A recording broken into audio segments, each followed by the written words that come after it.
tardes a todos y bienvenidos un día más al invitado de Radio Francia Internacional.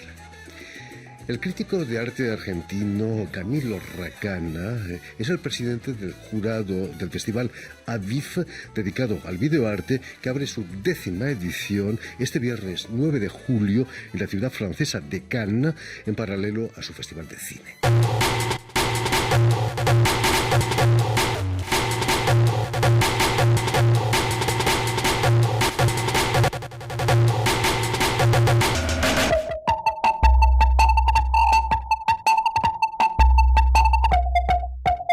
Y precisamente para hablarnos de este festival y de su trayectoria como crítico de arte y comisario de exposiciones, Camilo Racana ha sido tan amable de volver hasta nuestros estudios una vez más. Bienvenido, Camilo.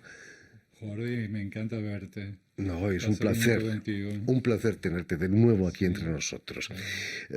Permíteme que recuerde a nuestros oyentes que has nacido en Buenos Aires en 1953 y que vas a realizar estudios de artes plásticas y ciencias del arte aquí en París, en la Sorbona. Pero tus inicios en el mundo del arte pasan primero por la dirección teatral, ¿no? Sí. Es cierto que ibas de muy pequeño al Colón de Buenos Aires y que ibas al último piso, al Paraíso, como se llama. Empiezas tu carrera por el Paraíso, ¿no? Justamente estoy leyendo un libro de Agamben sobre el Paraíso y el Trono, pero vos sabés que uno de los temas míos que yo trato siempre son las primeras frases, la primera parte de la Divina Comedia de Dante, donde está esta vocación de atravesar la forêt oscure. Bueno, esos son elementos que me han guiado mucho. Con respecto a mí, sí, yo era un chico solitario que vivía con sus padres de tiempo en tiempo por cuestiones, digamos, políticas.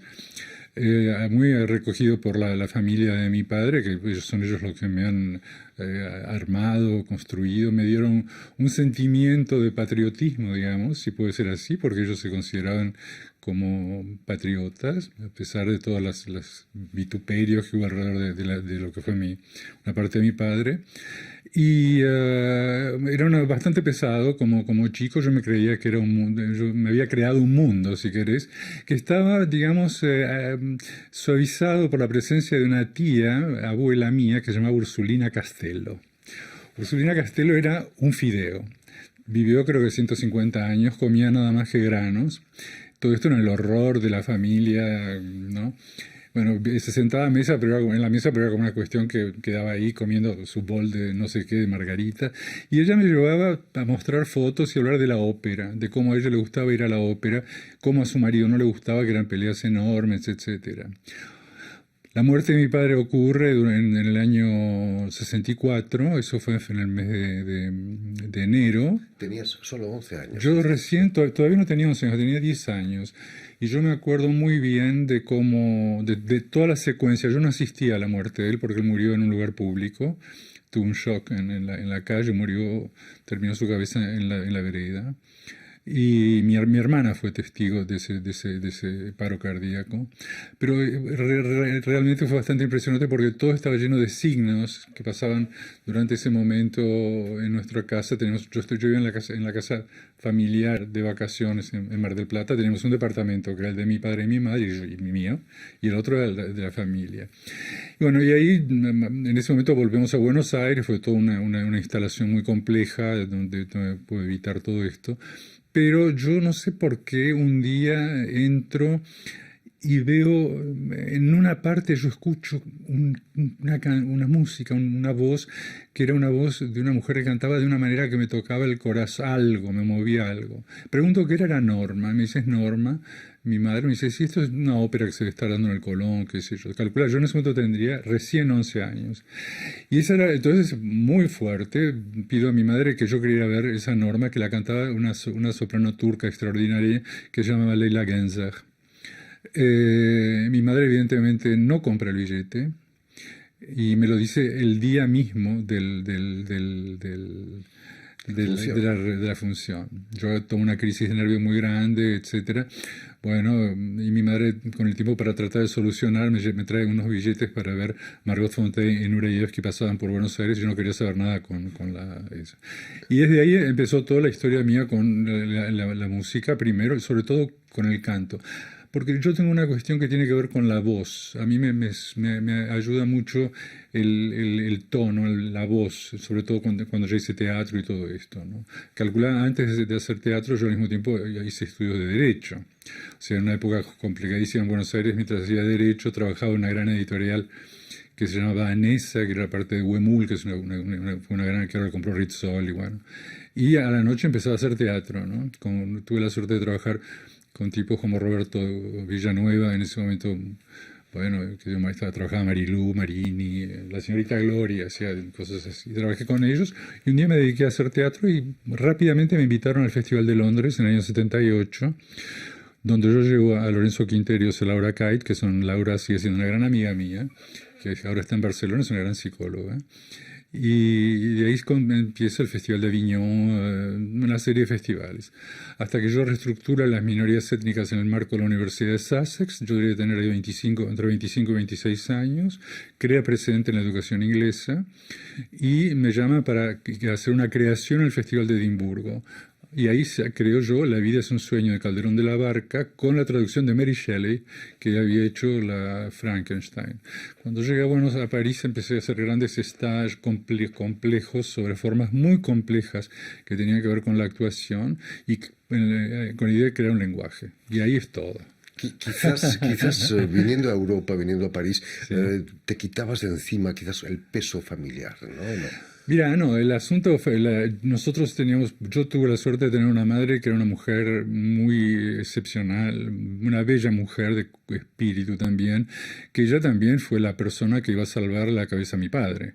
No hay que olvidar que mi madre iba a verlo al señor, que era el gran inquisidor de esa época para... Expliquemos a nuestros oyentes que tu padre fue... Mi padre fue el jefe de orden político de Perón, que es la persona que crea todo un departamento del orden político.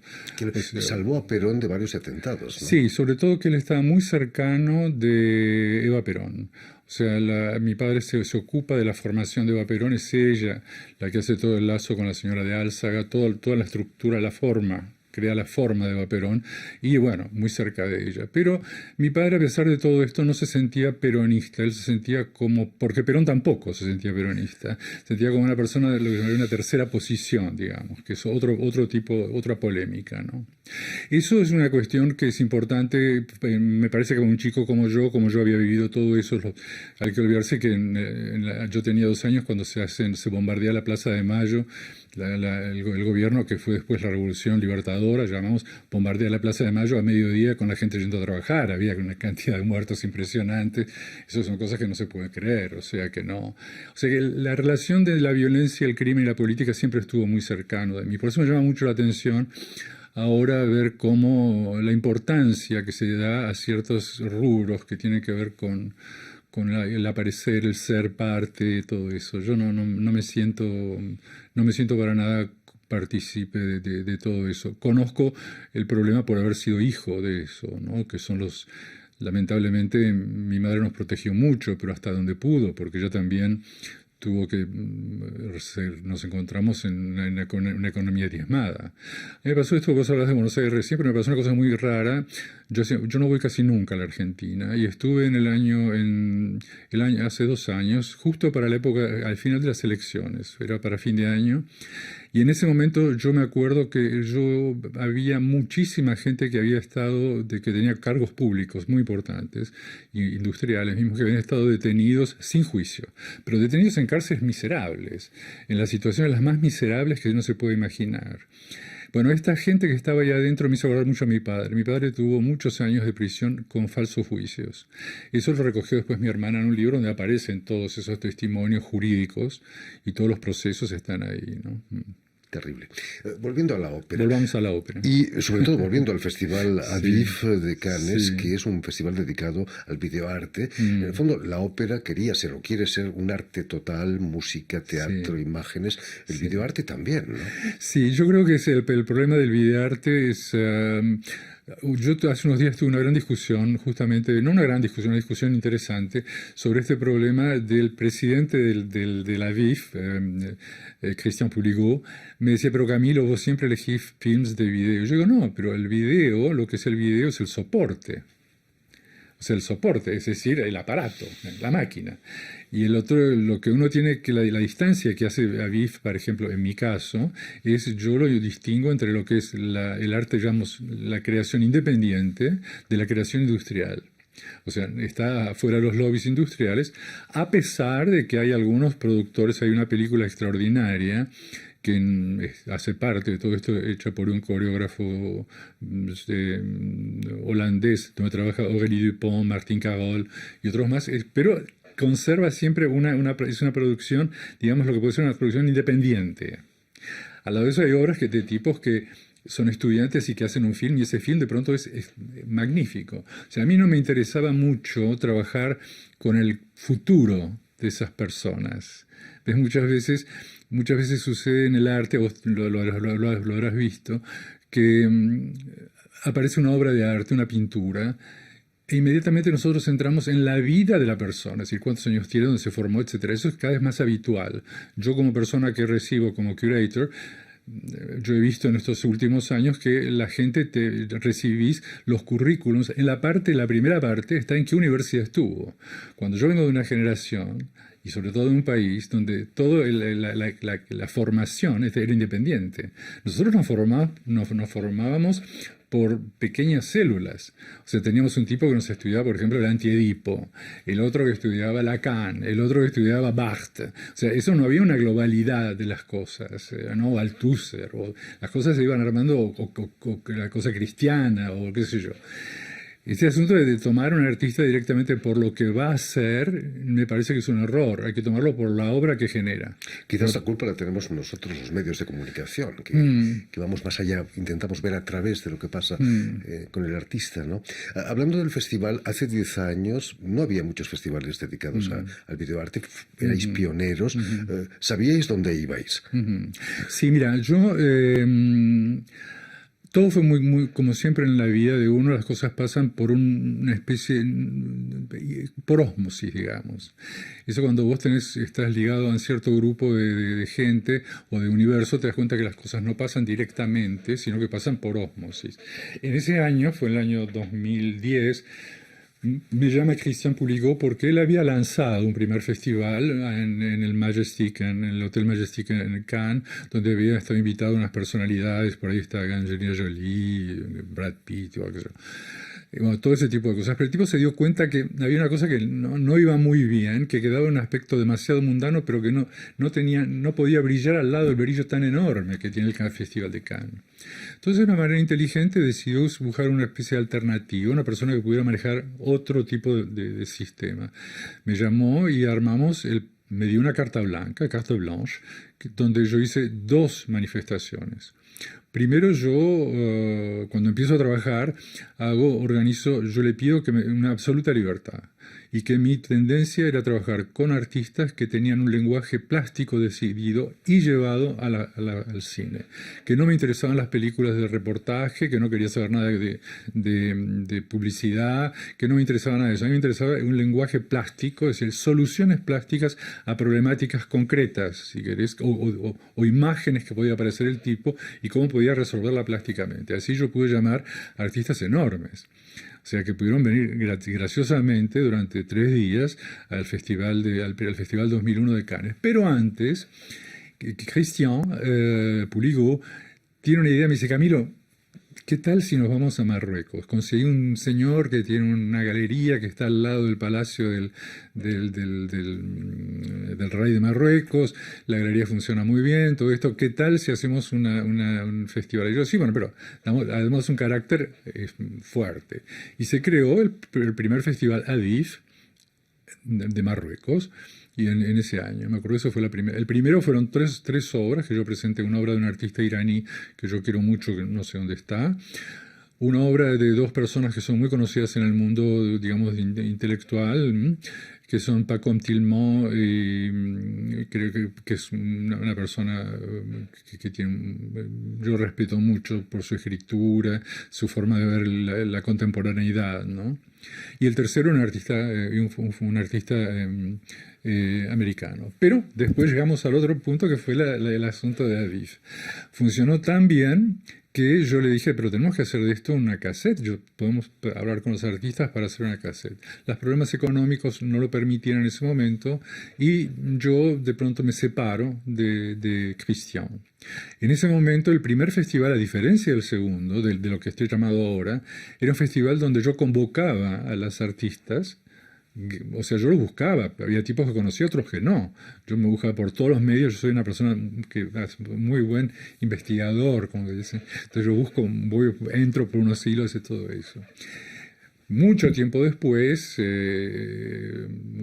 justamente a la vuelta de Buenos Aires, un día voy a tomar un café en la esquina de mi casa. Un café, sobre todo ese café donde no vas nunca, que si quedarte a la gente no te gusta, no querés al tipo, nada, pero estaba cerrado el otro y voy a tomar ahí. Y me lo encuentro a Purigó, sentado, como si ya no podía ser de otra manera, y charlando, qué sé yo, y me dice, estoy preparando el festival del año que viene, del año próximo, del año pasado, del 2010, pero me falta una personalidad que le dé un poco de carácter, digamos.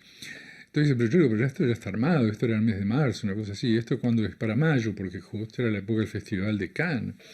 Ya todavía no había empezado la ola de la pandemia, digamos, ¿no? Pero estaban ahí, yo ya sabía que estaba este asunto, pero no sabía muy bien el alcance. Entonces me llama y me dice, no, tenés que hacerlo, y me meto. Y bueno, entonces cuando yo me encuentro con un sistema completamente distinto, la gente se inscribe al festival, digamos, envía sus obras y hay un grupo de jurados, gente del jurado, que elige esas obras. El asunto que había ahí adentro era que de pronto, por ejemplo, yo me encontraba con 270 films a ver en un mes. Y yo soy muy obsesivo en el sentido que yo me gusta ir al fondo y veo todo el film, lo veo. No son todos largometrajes, al menos. Y bueno, había muchos. No está mal. Y él me había dicho, tratemos de no tener largometraje, yo no me importa. Y bueno, quedaron, se hizo yo era parte del jurado, en ese momento no era presidente, pero era parte del jurado.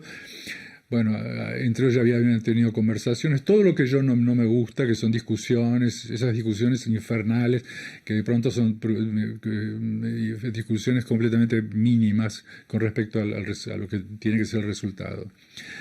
Entonces, no, yo digo, elijo, veo los films, veo cómo bueno, y digo, este es el film que yo quiero que esté premiado. Me dice, no hay lugar para ese. Mira, no, yo quiero que sea este film que esté premiado.